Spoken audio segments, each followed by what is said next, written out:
सात्विक चेतना से समृद्ध इस कार्यक्रम में उपस्थित सभी पूज्य संतगण, शारदा मठ की सभी साध्वी माताएं, विशिष्ट अतिथिगण एवं सभी श्रद्धालु साथियों, आप सबको नमस्कार। आज पूज्य संतों के मार्गदर्शन में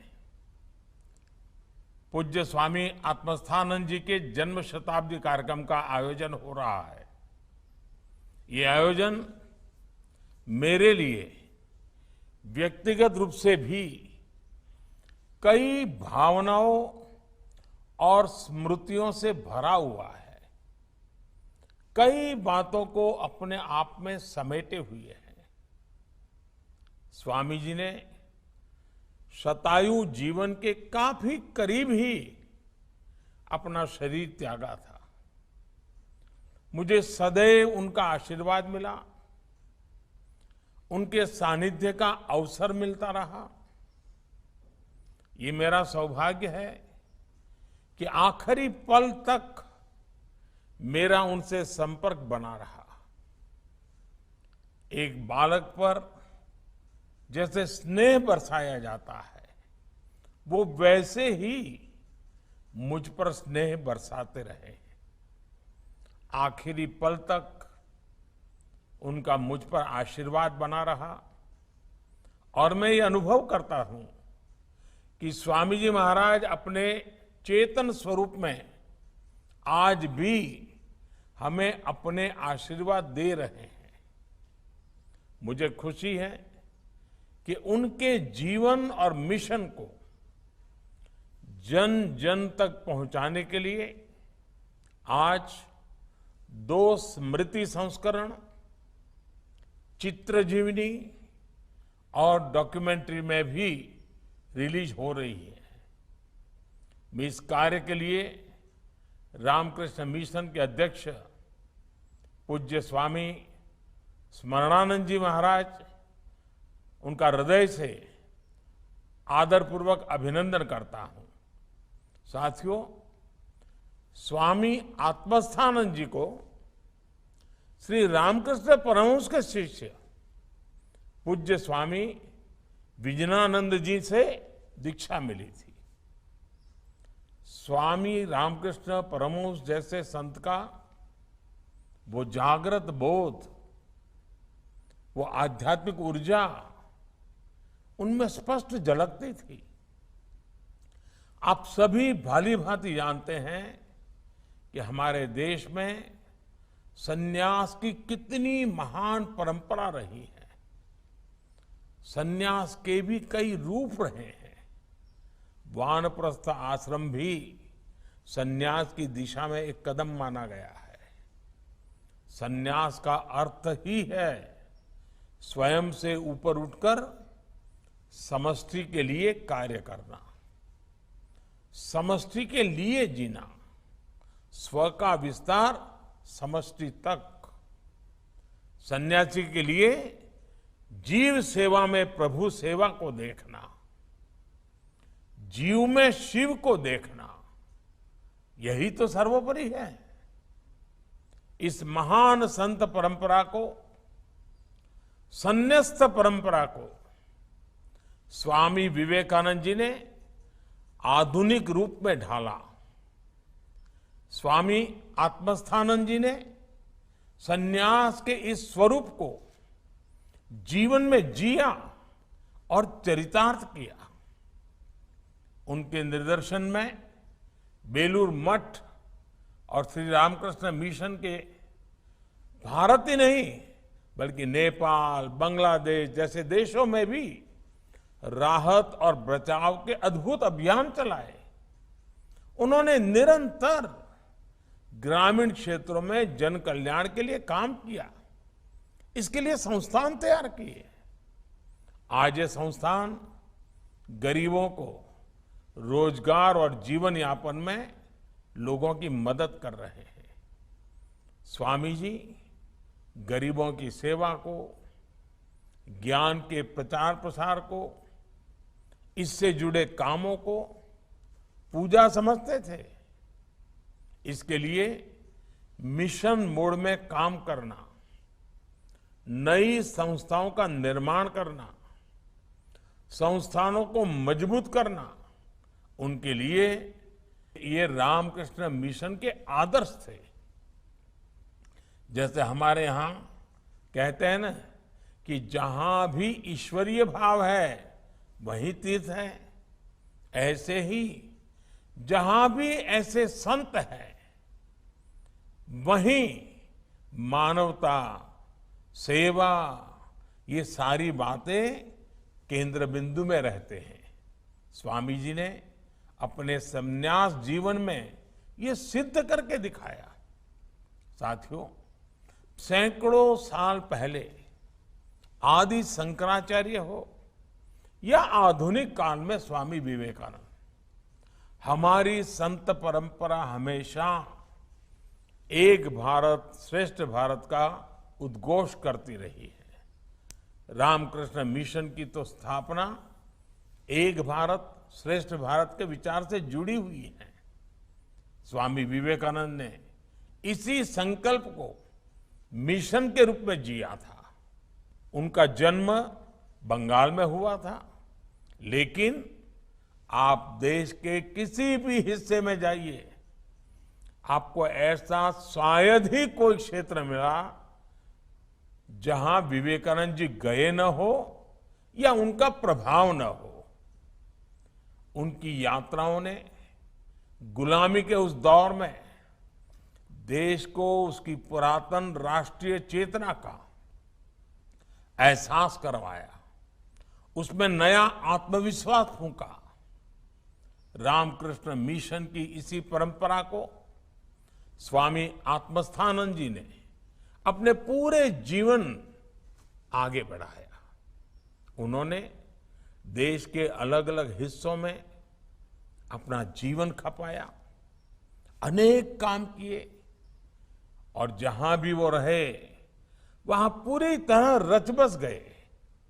गुजरात में रहकर वो इतनी अच्छी गुजराती बोलते थे, और मेरा तो सौभाग्य रहा कि जीवन के अंत काल में भी जब उनसे बात होती थी तो गुजराती में होती थी। मुझे भी उनकी गुजराती सुनना बहुत अच्छा लगता था। और मैं आज याद करना चाहता हूं कि जब कच्छ में भूकंप आया था तो एक पल भी उन्होंने नहीं लगाया, और उसी समय, तब तो मैं राजनीति में कुछ भी नहीं था, मैं किसी पद पर भी नहीं था, एक कार्यकर्ता के रूप में काम करता था। उस समय भी उन्होंने मेरे साथ सारी परिस्थिति की चिंता की, बातचीत की, और रामकृष्ण मिशन कच्छ में क्या काम कर सकता है, और देखते ही देखते पूरे विस्तार से और पूरे समय उनके मार्गदर्शन में उस समय कच्छ में भूकंप पीड़ितों को राहत देने के लिए बहुत सारे काम चालू हो गए। इसलिए रामकृष्ण मिशन के संतों को देश में राष्ट्रीय एकता के संवाहक इस रूप में हर कोई जानता है, और जब वो विदेश जाते हैं तो वो वहां भारतीयता का प्रतिनिधित्व करते हैं। साथियों, रामकृष्ण मिशन की ये जागृत परंपरा रामकृष्ण परमहंस जैसी दैवीय विभूति की साधना से प्रकट हुई है। स्वामी रामकृष्ण परमहंस एक ऐसे संत थे जिन्होंने मां काली का स्पष्ट साक्षात्कार किया था, जिन्होंने मां काली के चरणों में अपना सर्वस्व समर्पित कर दिया था। वो कहते थे, ये संपूर्ण जगत, ये चराचर, सब कुछ मां की चेतना से व्याप्त है। यही चेतना बंगाल की काली पूजा में दिखती है। यही चेतना बंगाल और पूरे भारत की आस्था में दिखती है। इसी चेतना और शक्ति के एक पुंज को स्वामी विवेकानंद जैसे युग पुरुषों के रूप में स्वामी रामकृष्ण परमहंस ने प्रदीप्त किया था। स्वामी विवेकानंद को मां काली की जो अनुभूति हुई, उनके जो आध्यात्मिक दर्शन हुए, उसने उनके भीतर असाधारण ऊर्जा और सामर्थ्य का संचार किया था। स्वामी विवेकानंद जैसा ओजस्वी व्यक्तित्व, इतना विराट चरित्र, लेकिन जगन्माता काली की स्मृति में, उनकी भक्ति में वो छोटे बच्चे की तरह विह्वल हो जाते थे। भक्ति की ऐसी ही निश्चलता और शक्ति साधना का ऐसा ही सामर्थ्य मैं हमेशा पूज्य स्वामी आत्मस्थानंद जी के भीतर भी देखता था। और उनकी बातों में भी मां काली की चर्चा होती रहती थी। और मुझे याद है, जब भी बेलूर मठ जाना हो, गंगा के तट पर बैठे हो और दूर मां काली का मंदिर दिखाई देता हो, तो स्वाभाविक एक लगाव बन जाता था। जब आस्था इतनी पवित्र होती है तो शक्ति साक्षात हमारा पथ प्रदर्शन करती है। इसलिए मां काली का वो असीम आशीर्वाद हमेशा भारत के साथ है।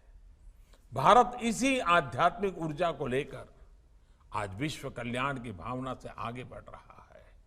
साथियों, हमारे संतों ने हमें दिखाया है कि जब हमारे विचारों में व्यापकता होती है तो अपने प्रयासों में हम कभी अकेले नहीं पड़ते। आप भारतवर्ष की धरती पर ऐसे कितने ही संतों की जीवन यात्रा अगर आप देखेंगे, जिन्होंने शून्य संसाधनों के साथ शिखर जैसे संकल्पों को पूरा किया।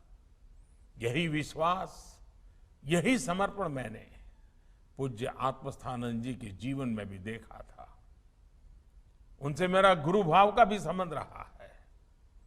मैंने उन जैसे संतों में निष्काम होकर 100% समर्पण के साथ खुद को खपाने की सीख ली है। इसलिए मैं कहना चाहता हूं, जब भारत का एक व्यक्ति, एक ऋषि इतना कुछ कर सकता है, तो हम 130 करोड़ देशवासी सामूहिक संकल्पों से कौन सा लक्ष्य है जो पूरा नहीं कर सकते। संकल्प की शक्ति को हम स्वच्छ भारत मिशन में भी देखते हैं। लोगों को विश्वास नहीं होता था कि भारत में इस तरह का मिशन सफल हो सकता है, लेकिन देशवासियों ने संकल्प किया और परिणाम दुनिया देख रही है। डिजिटल इंडिया का उदाहरण भी हमारे सामने है। डिजिटल पेमेंट्स की शुरुआत के समय कहा जाता था कि ये टेक्नोलॉजी भारत जैसे देश के लिए नहीं है, लेकिन आज वही भारत डिजिटल पेमेंट्स के क्षेत्र में वर्ल्ड लीडर बनकर उभरा है। इसी तरह कोरोना महामारी के खिलाफ वैक्सीनेशन का सबसे ताजा उदाहरण हमारे सामने है। 2 साल पहले कई लोग कैलकुलेशन करते थे कि भारत में सबको वैक्सीन मिलने में कितना समय लगेगा। कोई कहता था 5 साल, कोई कहता था 10 साल, कोई कहता था 15 साल। आज हम 1.5 साल के भीतर 200 करोड़ वैक्सीन डोज के करीब पहुंच चुके हैं। ये उदाहरण इस बात के प्रतीक है कि जब संकल्प शुद्ध हो तो प्रयासों को पूर्ण होने में कोई देर नहीं लगती, रुकावटों से भी रास्ते निकलते हैं। मुझे विश्वास है कि हमारे संतों के आशीर्वाद और उनकी प्रेरणा देश को इसी तरह मिलती रहेगी। आने वाले समय में हम वैसा ही भव्य भारत बनाएंगे जिसका आत्मविश्वास हमें स्वामी विवेकानंद जी ने दिया था और जिसके लिए स्वामी आत्मस्थानंद जी जैसे संतों ने प्रयास किया था। और मैं आज आप सभी पूज्य संत जनों के सामने आया हूं जैसे मैं अपने परिवार में आया हूं, इसी भाव से बात कर रहा हूं। आपने मुझे हमेशा अपने परिवार का सदस्य माना है। आजादी का अमृत महोत्सव चल रहा है। इस अमृत महोत्सव में हर जिले में 75 अमृत सरोवर बनाने का संकल्प है। आप जहां भी काम कर रहे हैं, आप भी लोगों को प्रेरित करिए, आप भी इससे जुड़िए और आजादी के अमृत महोत्सव के मानव सेवा के इस उत्तम काम में आपका मार्गदर्शन, आपका सहयोग, आपकी सक्रियता बहुत बड़ा परिवर्तन ला सकती है। आप हमेशा समाज के सुख दुख के साथ ही रहे हैं। शताब्दी वर्ष नई ऊर्जा, नई प्रेरणा का वर्ष बना रहे हैं। आजादी का अमृत महोत्सव देश में कर्तव्य भाव जगाने में सफल हो, इन सब में हम सबका सामूहिक योगदान एक बहुत बड़ा परिवर्तन ला सकता है। इसी भाव के साथ आप सभी संतों को एक बार फिर मेरा प्रणाम, बहुत बहुत धन्यवाद।